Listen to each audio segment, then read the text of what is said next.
Wayanad tourism organisation സംഘടിപ്പിക്കുന്ന monsoon tourism കാർണിവലായ splash 2025 തുടക്കമായി.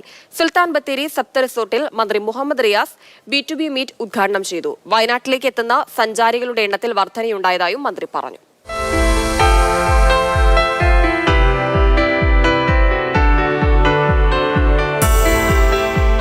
വയനാട്ടിലെ വിനോദസഞ്ചാര മേഖലയിൽ ഓഫ് സീസണായിരുന്ന മൺസൂൺ കാലത്ത് കൂടുതൽ സഞ്ചാരികളെ ആകർഷിക്കുക എന്ന ലക്ഷ്യത്തോടെയാണ് വയനാട് ടൂറിസം ഓർഗനൈസേഷൻ സ്പ്ലാഷിന് തുടക്കം കുറിച്ചത്. സ്പ്ലാഷിന്റെ 12ാം പതിപ്പാണ് ഇത്തവണത്തേത്. സുൽത്താൻ ബത്തേരി സപ്ത റിസോർട്ടിൽ ടൂറിസം മന്ത്രി മുഹമ്മദ് റിയാസ് സ്പ്ലാഷ് 2025 ഉദ്ഘാടനം ചെയ്തു. വയനാട്ടിൽ വിനോദസഞ്ചാര മേഖല വളർച്ചയുടെ പാതയിലാണെന്ന് അദ്ദേഹം പറഞ്ഞു. ആയുർവേദം ഉൾപ്പെടെ വെൽനസ് ടൂറിസം കോൺക്ലേവും ഈ വർഷത്തെ പരിപാടികളുടെ പട്ടികയിലുണ്ട്.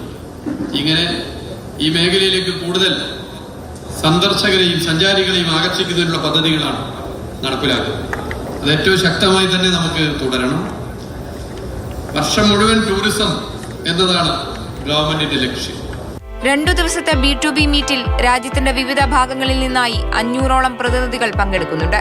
വയനാട്, കണ്ണൂർ, കോഴിക്കോട്, ഊട്ടി, കൂർഗ്, മൈസൂർ എന്നിവിടങ്ങളിൽ നിന്നായി 200-ലധികം സംരംഭകരാണ് സ്റ്റാളുകൾ ഒരുക്കിയിരിക്കുന്നത്.